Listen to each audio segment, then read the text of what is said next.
তো good morning সবাইকে। আজকে একটা নতুন ভিডিওতে আর আজকে চলে আসছি সকাল সকাল আমাদের রায়গঞ্জ রূপাহারির দুর্গাপূজার যে প্যান্ডেল হচ্ছে ওখানে। এই যে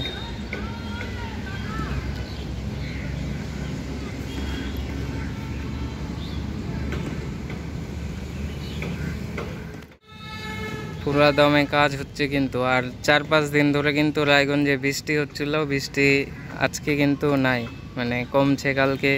কালকে রাতে লাস্ট হয়েছে, তারপর কমে গেছে। আগেরবার যে প্যান্ডেল হয়েছিল, আগেরবার কিন্তু রায়গঞ্জের টপ প্যান্ডেল হয়েছিল এখানে, মানে বুর্জ খলিফা সেই হচ্ছিল। এবারও কিন্তু ভালোই হচ্ছে, এবারও মনে হয় বেশি ভিড় হবে। মানে রায়গঞ্জের ভালো এটা, অনেক ভিড় হয়। আর এবার জায়গাটাও অনেকটা ফাঁকা করে দিচ্ছে নতুন রাস্তার জন্য, সব ফাঁকা। এদিকে ভিড়টাও হবে ভালোই।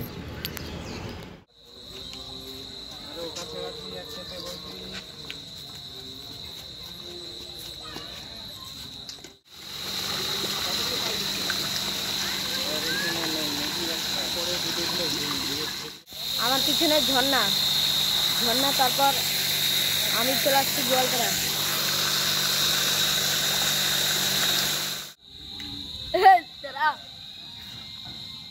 দাদাও আছে, তো তারপর তোমাদের সাথে ভিডিওটা দেখাচ্ছি, সঙ্গে থেকো।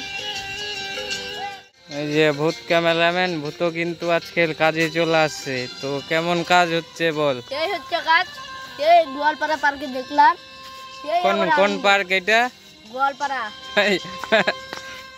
তো গোয়ালপাড়া পার্কে কিন্তু চলে আসছি আজকে কাজ করার জন্য। এই যে ক্যামেরা, মানে একটা বাচ্চা 7 তারিখে অন্নপ্রাশন আছে। ওই অন্নপ্রাশন 7 তারিখে যে হবে, তো 7 তারিখে অন্নপ্রাশন হবে। তখন সে ভিডিওটা, আজকে যেটা ভিডিও করছি এটা 7 তারিখে কিন্তু টিভিতে চালাবো। মানে বাচ্চাটা যেখানে বসবে তার পিছনে রিসেপশনে যারা যারা আসবে আত্মীয় স্বজন, ওরা সবাই দেখবে ওই ভিডিওটাই। ওর জন্যই আসছি আজকে। এখন চলে যাব আমাদের রায়গঞ্জের বড় শিব মন্দির, দেবপুরী মন্দিরে। ওখানে গিয়ে আবার দেখাচ্ছি। পার্কের ভেতরে দেখো ডলফিন, 3টা ডলফিন কিন্তু একসাথে।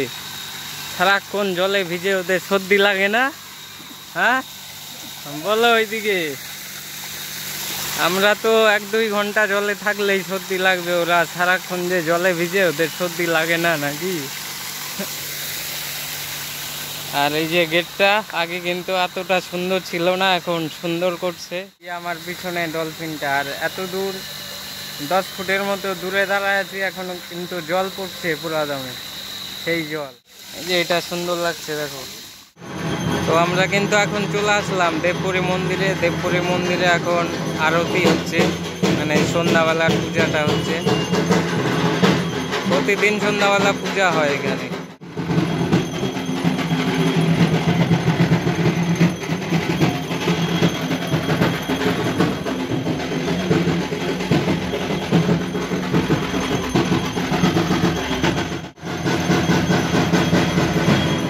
এটা হচ্ছে শিব মন্দির, আর এটা হচ্ছে কালী মায়ের মন্দির।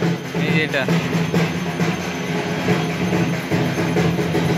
এটা হচ্ছে কালী মন্দির। দেখা যাচ্ছে যখন পূজা হয় এখানে অনুষ্ঠান চলে 5-6 দিন ধরে।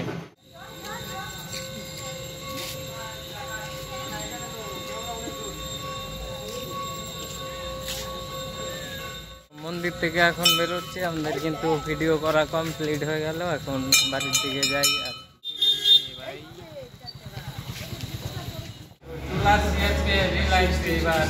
ফোন তো আর কিনবো না, 16 Pro Max। এটা ফোন কেনার মতো কিন্তু টাকা নাই। এই সেলফি তুললাম, এখানে সেলফি তুললাম, এটা নেওয়া যাবে না, মানে থাকবে এখানেই থাকবে দোকানে। আর আমরা কিনতে আসছি চিপ একটা, এইটুকুনো জিনিস। এটাই কিন্তু কয়েকদিন আগে বেরোয়েছে, মানে 16 Pro Max। এটা দেখো, আর সব থেকে দামি ছিল এটা। মানে লাইটটা কোনো একটা, এই জায়গার লাইটের কোনো একটা প্রবলেম আছে। সব কিন্তু লো লাইট, এই যে লাফাচ্ছে যে, এটা লো লাইটের জন্য। এই দেখো, এই ক্যামেরা কিন্তু ঝাক্কাস একদম। ইউটিউব নাই রে। এই টেবিলে কিন্তু সব অ্যাপেলের মাল, এই যে দেখো সব অ্যাপেল সব। কিন্তু এটাই তো মেন,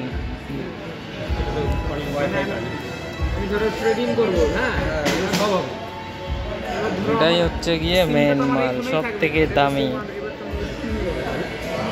এটা এমনি আদার যেগুলো কাজ থাকে সব কাজ করা যাবে। 512 মানে এই আমারটা ঢুকবে ওটিপি, ওটা দিয়ে হয়ে যাবে। এসডি কার্ডটা খোঁজা যাক, মানে আছে কিনা। এই তো আছে তো, কিন্তু স্পিড কম। এসডি কার্ড কিন্তু আছে, কিন্তু স্পিডটা খুবই কম, এটা হবে না।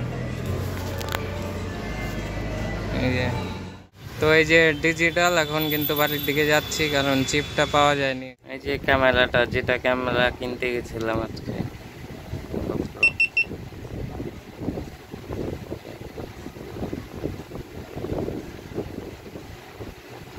GoPro 11।